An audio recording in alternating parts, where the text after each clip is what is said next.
The metaverse. Okay, it's a word we hear, well, everywhere these days.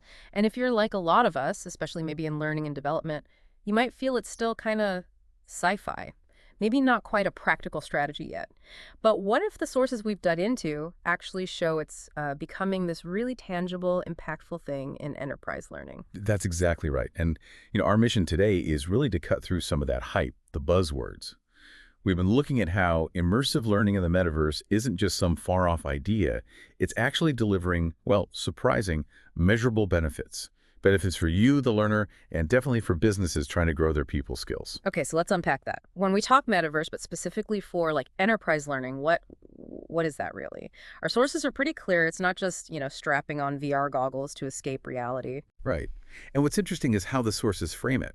It's fundamentally about creating presence, simulation, and really powerful experiential learning. Think of it less as this totally separate place and more like a digital extension of physical training. It's about making environments where you feel like you're actually there, you're interacting, you're practicing skills, but in a safe space where mistakes don't have those real-world consequences. Right, okay. Safe space to fail, essentially. That makes sense. So where does this get really interesting? What kind of learning actually works best in this kind of environment? Is it just concepts, or are we talking about, real hands-on skills you can actually practice? Yeah, that's a great question, the applicability. And the sources give some really compelling examples. It's proving great for things like onboarding new hires, maybe giving them a virtual tour, letting them get a feel for the place, but also developing those critical soft skills. Think communication, empathy. You can do really realistic role-playing. Oh, interesting. Role-playing, okay. Oh, exactly. And sales enablement, too, practicing pitches, maybe with AI characters. And the really technical simulations. Imagine getting hands-on with complex machinery or doing intricate procedures, but with zero physical risk. Even sensitive areas like DEI training or leadership development are seeing real traction because it allows for genuine perspective taking. It's engaging on a deeper level. Okay, but is this just feeling good, or is there actual measurable impact that L&D teams can point to? Because, results matter. Oh, absolutely. The data is actually quite compelling. Our sources consistently highlight things like faster time to competency. So people just get skilled up quicker and more effectively. Yes, for competency. And maybe even more striking, 3x better retention of the information.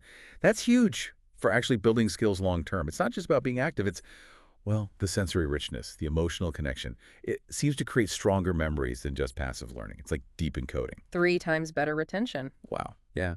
And maybe the simplest metric, but telling. 90% plus engagement. People aren't just sitting through it. They're actively involved and seem to want to be there. Those are really strong numbers. But okay, for L&D teams, considering this, there are always those hurdles, right? Perceived barriers. What about common objections? Did the sources address things like cost or complexity? Any major pitfalls? Yeah, they definitely touch on that. One of the biggest myths seems to be around cost. It often turns out less prohibitive than people think, especially when you weigh it against the ROI from, better retention, faster skilling.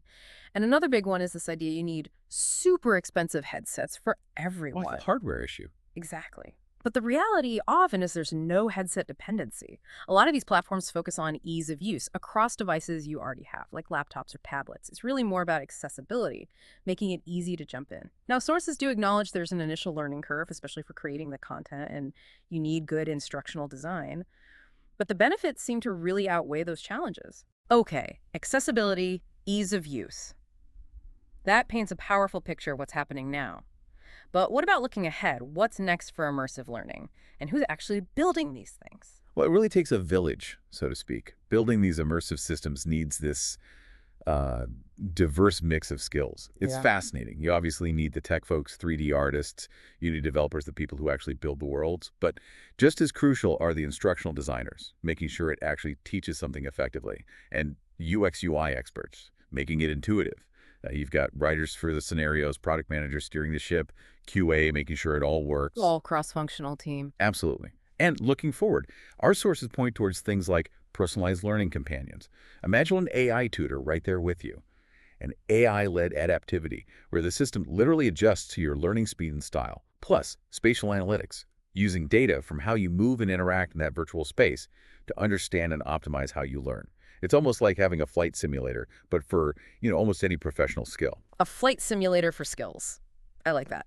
So, wrapping this up, what does this deep dive really mean for you, our listener? It seems clear immersive learning is moving way beyond just being a buzzword. It's delivering real, measurable results in L&D, and maybe proving to be a genuine shortcut on your own learning journey. I think that's exactly right. It's becoming a practical tool. And maybe it leaves us all with a question to think about.